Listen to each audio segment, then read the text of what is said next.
See you all, joined today by Commerce Commissioner Arnold and State Budget Director Anna Mingy. We want to talk a little bit, and I think what we're seeing is, as the state of Minnesota prepares to serve our citizens, as we watch things in D.C. continue to threaten to rip away those most important things, we wanted to talk a little bit about health care in Minnesota.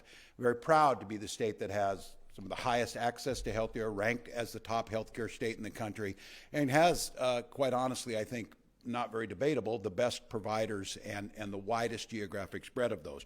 But making sure that Minnesotans have access that is quality, that they can get to in a timely manner, and that is affordable is a top priority. And what we've seen in the vote in the United States House the other day will jeopardize tens of thousands of Minnesotans' access on Medicaid. So what we're doing in Minnesota on many fronts is we're shoring up the things that are most important to us. It means fighting for those working class folks to make sure that their insurance cost to get their life-saving medication and the care they need is affordable. And so what we're going to do is making sure Minnesota is an outlier in this. There's about 13 states, I believe, maybe 11, while these folks check you, on reinsurance, that basically the state of Minnesota backfills to make those that buy on the individual market make sure insurance is more affordable.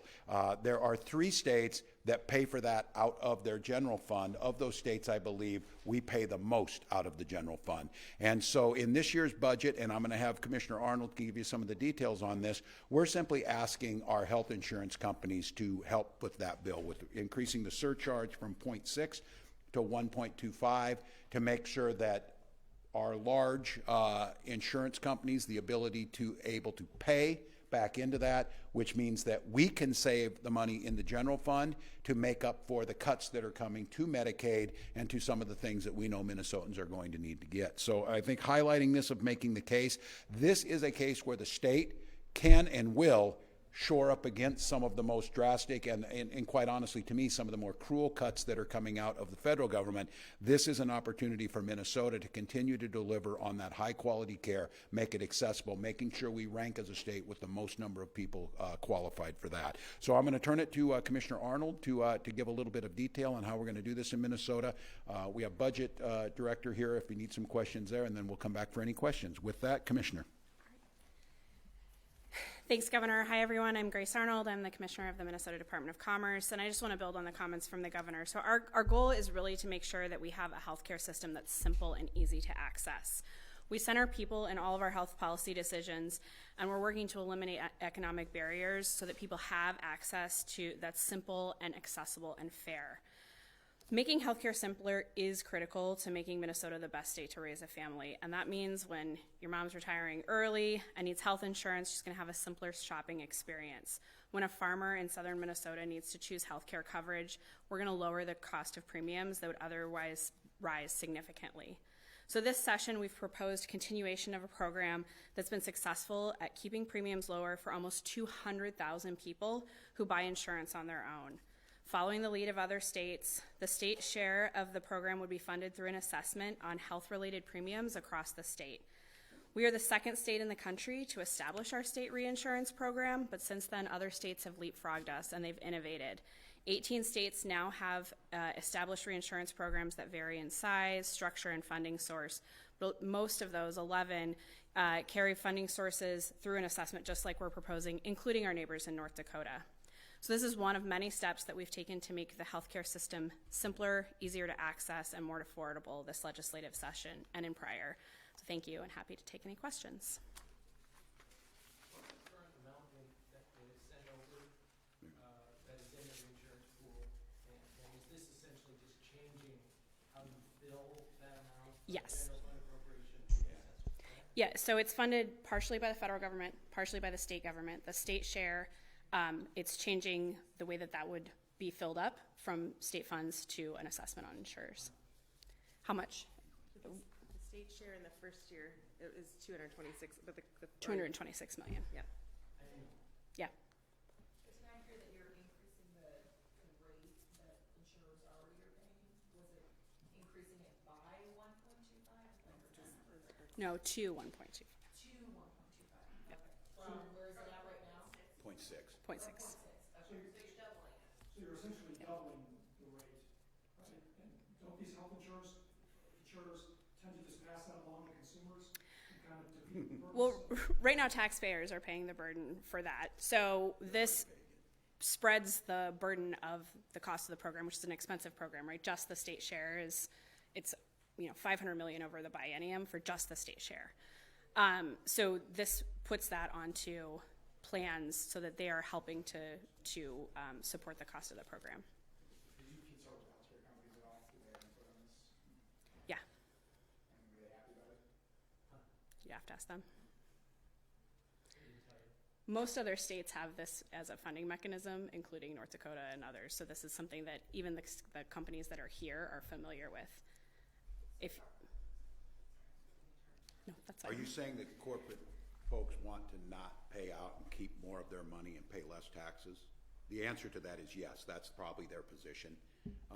The question here is that, and I would just mention this, is the cuts that are coming down are going to fall heavily upon Minnesotans. We're asking to pay their fair share. I would note that these very same companies will benefit from tax change proposals that will benefit them there too. So these are highly successful companies. We're grateful for that. But most, as you said, every other state does it this way. By doing this every year, that's $220 million that comes out that is absorbed by the taxpayers that we can use somewhere else. It's a good proposal. You just tell them they have to do it, or order them to do it, or? Yeah, it's tough. We have to- Sure. So What that do I is look like, probably the federal government. I don't just order people to do things. there's a system that's laid out in statute. It's probably worth. There's a system that is laid out in the statute proposal. We can visit on it. There's a process that relies on an existing structure that's existed from the state high-risk pool days. So I think the question is this an administrative act or do you need legislation? it's a legislative proposal. So do you anticipate running into opposition from House Republicans who will view this as a tax increase? We presented in House Commerce a couple of weeks ago now. We got a few questions, but not a ton of opposition. We'll see. Was this policy born out of Republicans at the federal level trying to push through this healthcare legislation? Is that what prompted this introduction? What prompted this legislation?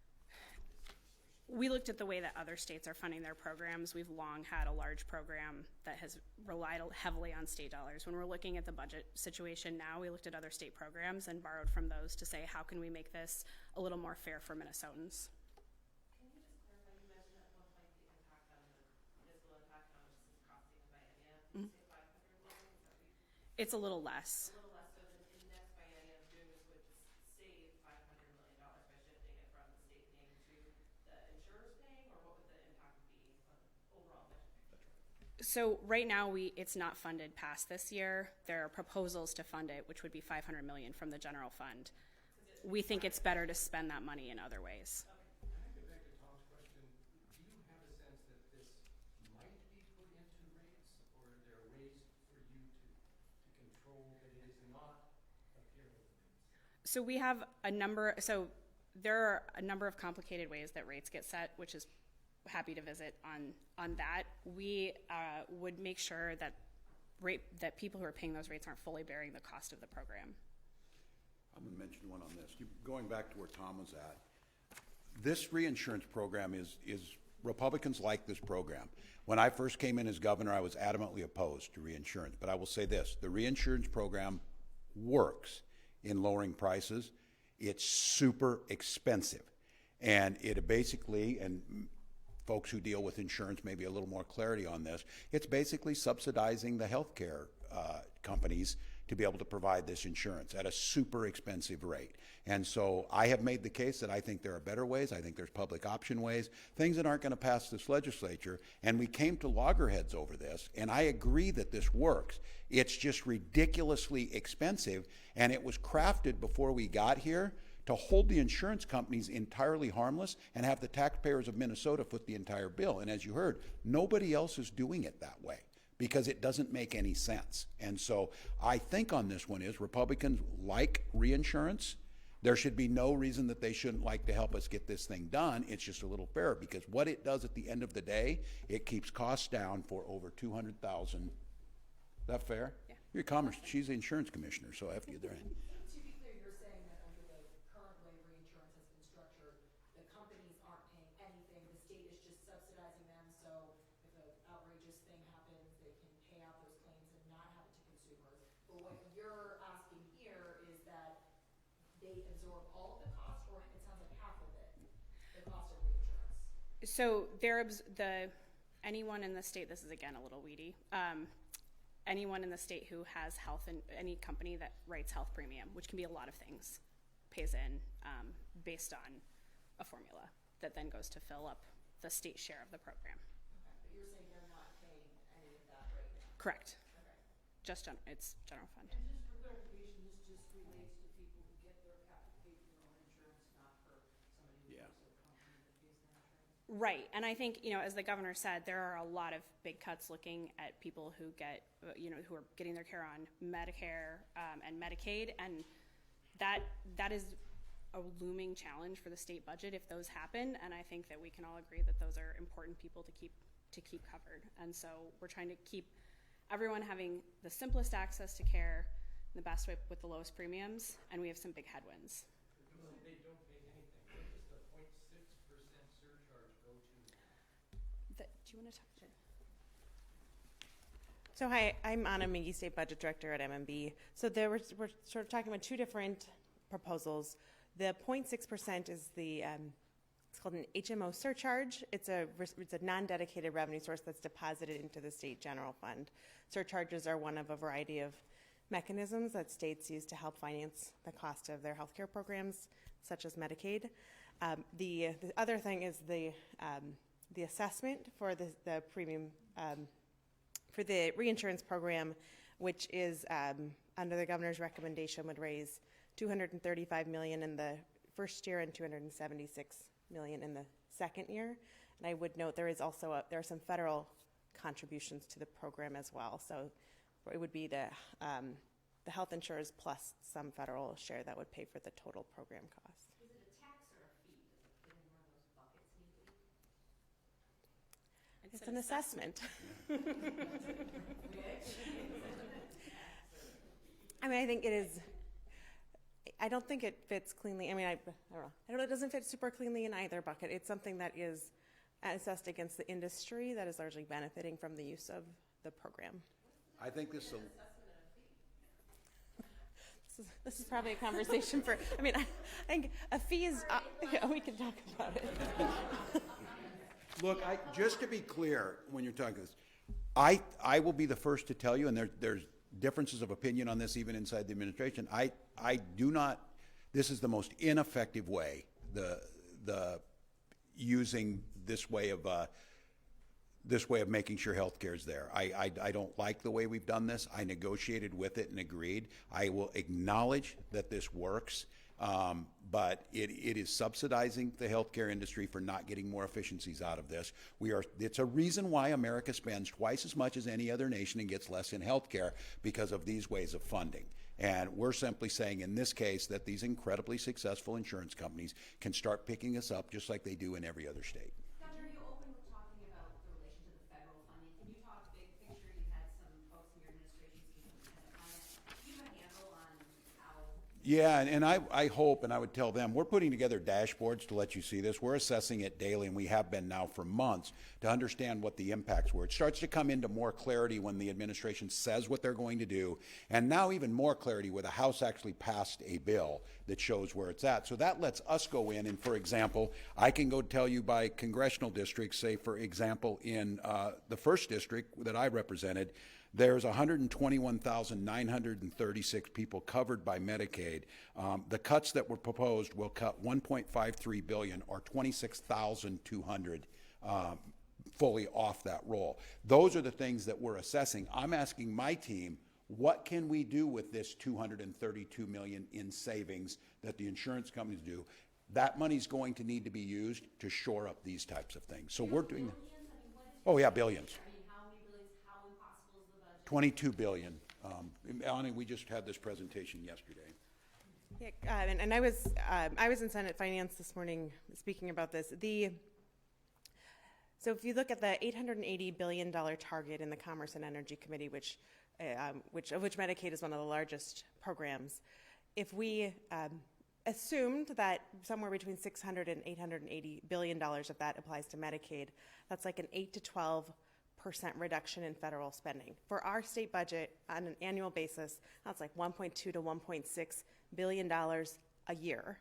And so if you look on a biennial basis, that's more like $2.4 to $3.2 billion, which is would be a significant impact to our state budget. And we're already working through the budget process, and that would create a significant gap that we need to bridge. And the difficulty of that, Governor, we've heard House and Senate leadership saying, I don't know how we're going to manage. Well, here's what I think is hopeful, and I'm going to give a thank you to those folks. There were Republican senators and members of the House here who wrote a very thoughtful letter to these representatives, like Representative Emmer and Finstead, and told them not to go through with this because they understood clearly what it would do here in Minnesota. People like Senator Abler who understood what these program cuts would mean. And so we're making the case. We're trying to do all we can. We can't backfill everything because, again, the federal part that comes to us, that's that total $22 billion of what are we going to do and where these cuts fall and how much capacity does the state have. And that was, again, we were looking at this before. I looked at this years ago, this change we're making on reinsurance, but it certainly fits to this question now that as these cuts are coming more specifically at Medicaid and targeting, we're going to need to figure out how are we going to help the most vulnerable. Governor, you've proposed slowing the growth in spending on Medicaid programs at the state Yeah. level. With these cuts happening, or are planned to happen at the federal level, Yeah. does that change things for you? Yeah, it's a great question. Next week sometime we will have our revenue numbers, and then shortly, a couple weeks after that, we will have a budget. I think we do have to reassess in this. I certainly doesn't change the state of Minnesota's having to have that responsible budgeting over the horizon, but the question being asked is the changes that we're preparing, if they follow through with what the House did, what we're proposing is small peanuts in trying to balance that budget compared to what would need to happen. We were doing that in a normal budget environment predicated on just level funding. If they follow through with this, yes, we're going to have to reassess on that. And the fix that we proposed, while wouldn't have dropped anyone off, wouldn't have reduced quality of services, that would no longer hold true if they follow through, and we'll have to reassess at the time. County commissioners have said that, or some county commissioners at least I should say, have said that your proposal on shifting is basically an option to shifting some of the costs for disability services onto the counties that they cannot Yeah. absorb. And that's basically just reshuffling the chairs. What do you say to that? Well, it's not a good look. We spoke with them, and I think we're going to include them. Minnesota's unique in that the counties are responsible for carrying out these. And they were pretty salty when I met with the counties that were there, the county commissioners. But they're doing what their job is. One of the things is that I'm asking us to find efficiencies in this. One of those shifts was just around 5% of special ed transportation funding. Now they brought up a good point. Is if you ask us to absorb cost shifts, and there's no ability us to change what the requirements are in there, that becomes very difficult. So I hear them on that. The proposals we made, we want to make sure they have the capacity to make those changes. But I want to be very clear about this. I saw a couple of folks here, Republican legislators, stand with some of their county commissioners and talk about property taxes. Members here who voted against county program aid, who voted against school funding, who voted against things that puts the pressure back is why property taxes went up. So you don't get to come here, vote against everything, and then go stand with county commissioners because those county commissioners have to deliver those services. What we proposed was partnering together to curb costs and still deliver services. Unless we're going to say, and I think Republicans would argue strongly about this, are there no savings to be found? Are there no efficiencies to be found? Because the situation we have right now is we tell counties, whatever you spend, we'll reimburse it 100%. What I'm saying is, we'll reimburse you 95%, see if you can find the savings, see if you can find that out. And that seems to me to be a very Republican, if you will, proposal. All right. Off topic. Yeah. Can you address the Senate Republicans just asked you to apologize on this take comments about Nazis and fascists? Can you address that? Do you apologize for that? Apologize to them? That's what they asked, Chad. Can you address the comments that you were taped on that Alfred? Yeah, yes. the question here is how come they haven't called that out? We have folks in Lincoln Heights, Ohio, wearing and calling themselves Nazis, walking in the streets asking to take over that city council and the way they govern there. So they're asking me to apologize because of that? Well, you were talking about politicians in Washington, Republicans in Washington. No, I'm talking about the people who are openly Nazis. In that audio clip we've heard, it sounds like you were talking about in Washington, and when Scott Jensen made similar comments about COVID restrictions, Look, COVID was hateful and Look, we have folks marching in the streets. We have a woman in Coeur d'Alene, Idaho, pulled out by a militia. I'm talking to a group of supporters and saying what's going on in our country right now is we have people who are openly Nazis and fascists trying to take our country, and we need to push back. This has been the last 10 days, Washington Post, New York Times, talking about these folks in Ohio. So no, I'm not going to apologize. The question I have is, why are they not condemning them? Why are they not condemning these people who are in Ohio doing these things to us? So, no. So you were not talking about Donald Trump and Republicans in Washington? No, I'm talking about these people who are there. Now, if they have tendencies of to not say anything, I am asking those people in Washington, why are they not condemning this? Why is the Department of Justice not condemning these people who are doing that? So this is the story that the Republicans are asking about as we watch the federal government go step on all of our rights, as we watch them go through the Social Security Administration, as we watch them do all this. This is their focus. Be better. Be better. They pointed out that you went after Scott Jensen for almost the very same thing, Be better. about asking him to apologize. Were there open Nazis marching that he was talking about? Who was he talking about? I don't even remember. You were talking about your COVID-19 restrictions and likened it to the rise of Nazi Germany. All right, let's do one more. Yeah. Does anyone else? That is apples to elephants. The fact of the matter is, we've had national stories running of openly fascist and Nazi elements in our cities trying to make inroads in that, and not a single word is being said by the Department of Justice or others. They should be condemning that with me. I don't understand. Yeah, I'm missing that one. It appears, and we're just guessing, because we're not going to get the tribal cannabis compacts until they're signed, sealed, and delivered. So we can only Yep. see what might be in there. But one of the things that's in there is Minnesota will be the first of the states with tribal cannabis compacts to allow off-reservation sales regulated not by the state of Minnesota, but by the tribes themselves. Yep. Can you comment on the fact that you will be alone in that and that other states have gone in a completely different direction? Yeah, well, first of all, we're following the law as was written. And secondly, Minnesota maybe does stand apart on this, that we honor tribal sovereignty. These are sovereign nations. They have their treaty rights. They have their historic rights to what they can do. Minnesota has crafted this, and what we've recognized is most states have run into big problems in cannabis. We know this isn't an easy one. We've seen some of those ourselves, and we've made it clear here that we have a responsibility to our tribal nations. We crafted this in a way that will create these compacts, and they will have the right to be able to compete in Minnesota. But are you not weakening state sovereignty by letting this other nation operate on the lands that you control, and they bring their regulations with them onto your lands? No, I think when we make the compacts, we will have the ability to be able to do this. I think Minnesota's setting a little different path here. They have the right to do it or not. Some tribes will, some tribes won't.